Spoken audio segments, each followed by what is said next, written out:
வணக்கம். சற்று முன் வெளியான மிகவும் முக்கியமான அறிவிப்பு. யாரும் எதிர்பார்க்காத அளவுக்கு பார்த்தீங்கன்னா தமிழ்நாட்டில் சட்டசபை தேர்தல் பார்த்தீங்கன்னா ஒரு மாற்றத்தை ஏற்படுத்தியுள்ளது. அதில் முதல் முறையாக பார்த்தீங்கன்னா திமுக மற்றும் காங்கிரஸ் கூட்டணி அனைத்து 39 தொகுதிகளிலும் பார்த்தீங்கன்னா முன்னிலை வைக்கிறது. மற்ற கட்சிகள் அனைத்தும் பார்த்தீங்கன்னா பின்னடைவை சந்தித்து கொண்டே இருக்கிறது.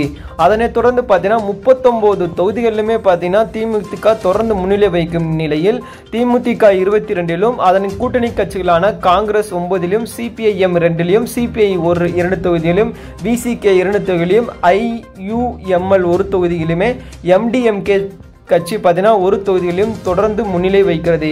இதனைத் தொடர்ந்து பார்த்தீங்கன்னா பாஜக 233 தொகுதிகளில் பார்த்தீங்கன்னா இந்தியாவை பொறுத்த வரைக்கும் முன்னிலை வைக்கிறது. அதில் பார்த்தீங்கன்னா 6 பார்த்தீங்கன்னா ஜெயிச்சிட்டாங்க. அதனைத் தொடர்ந்து பார்த்தீங்கன்னா காங்கிரஸ் பார்த்தீங்கன்னா 97 தொகுதிகளில் முன்னிலை வைக்கிறது. அதுலேயும் பார்த்தீங்கன்னா 1 தொகுதியில் பார்த்தீங்கன்னா காங்கிரஸ் வெற்றி பெற்றுள்ளது. இதனைத் தொடர்ந்து யாரும் எதிர்பார்க்காத வகையில் பார்த்தீங்கன்னா பாஜக தொடர்ந்து பார்த்தீங்கன்னா முன்னிலை வைத்து கொண்டே வருகிறது. பாஜக 293 தொகுதிகளில் தொடர்ந்து முன்னிலை வைக்கிறது. அதனைத் தொடர்ந்து பார்த்தீங்கன்னா காங்கிரஸ் 231 தொகுதிகளில் பார்த்தீங்கன்னா முன்னிலை வைக்கிறது. மற்றவை 19 தொகுதிகளில் பார்த்தீங்கன்னா முன்னிலை வைத்து கொண்டு இருக்கிறது. இதே மாதிரி உடனுக்குடன் அறிவிப்பை தெரிஞ்சுக்கொள்ள நம்ம சேனலுடன் இணைந்திருங்கள். அனைவருக்கும் நன்றி, வணக்கம்.